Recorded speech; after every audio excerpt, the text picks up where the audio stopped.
Hello everyone, I welcome to Ilmiyat foundation. मैं हूं नदीम अहमद। दोस्तों, आज हम बात करने जा रहे हैं म्यांमार संकट पर। इस समय म्यांमार में क्या चल रहा है और आर्मी के अत्याचार से बचकर किस तरह बर्मा के लोग बॉर्डर पार करके अपने पड़ोसी देशों में जा रहे हैं। तो दोस्तों, आप हमारे चैनल इल्मियात फाउंडेशन को सपोर्ट करने के लिए सब्सक्राइब कर सकते हैं और आने वाली वीडियो की नोटिफिकेशन पाने के लिए बेल आइकॉन प्रेस कर सकते हैं। तो चलते हैं टॉपिक की तरफ। सबसे पहले म्यांमार संकट को जानने के लिए हमें थोड़ा सा इसके इतिहास पर नजर डालनी जरूरी है। म्यांमार पर सन 1824 से 1948 तक ब्रिटेन का कब्जा रहा। भारत की आज़ादी के लगभग 5 महीने बाद यानी 4 जनवरी 1948 में बर्मा को आज़ादी मिली। लेकिन म्यांमार में जो संविधान लागू किया गया उसमें म्यांमार की सेना को ज़्यादा ताकत दी गई।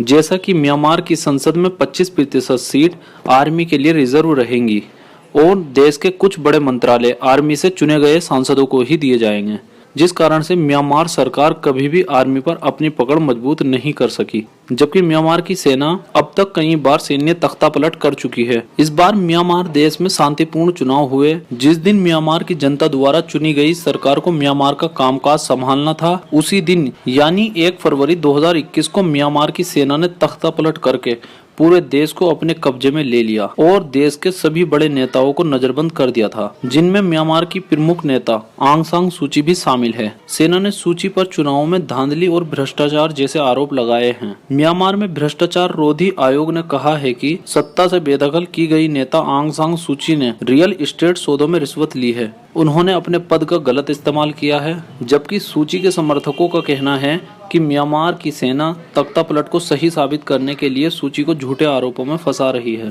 म्यांमार के लोग इस सैन्य तख्तापलट को लेकर नाखुश हैं। नवंबर 2020 में हुए म्यांमार के आम चुनावों में सू की party national league for democracy को 80% से ज्यादा वोट मिले थे। अगर सू किसी भी अपराध में दोषी साबित होती हैं, तो उनको अगले चुनाव में प्रतिबंध का सामना करना पड़ सकता है और 15 साल तक जेल की सजा भी हो सकती है। कुछ अंतर्राष्ट्रीय मानवाधिकार संगठनों का कहना है कि म्यांमार सेना ने 2017 में रोहिंग्या मुसलमानों के सैकड़ों गांवों में आग लगा दी थी, जिसके कारण लगभग 8 लाख मुसलमानों को अपना देश छोड़कर पड़ोसी देशों में शरण लेनी पड़ी थी, जिनमें से करीब 7 लाख लोग अकेले बांग्लादेश में पहुंचे थे। म्यांमार के एक टीवी चैनल की खबर के मुताबिक म्यांमार की सेना अब उन गाँवों को जला रही है जहाँ के लोग सैन्य शासन के खिलाफ विरोध कर रहे हैं। हाल ही में सेना ने किन्मा नाम के एक गाँव को आग लगा दी थी, जिसमें 2 लोगों की मौत हो गई थी और सैकड़ों लोग बेघर हो गए थे। सेना के इस क्रूर शासन से परेशान होकर म्यांमार में कई हथियारबंद ग्रुप खड़े हो गए हैं। म्यांमार के कई इलाकों में सालों से अलगाववादी गुटों और सेना के बीच संघर्ष होता रहा है,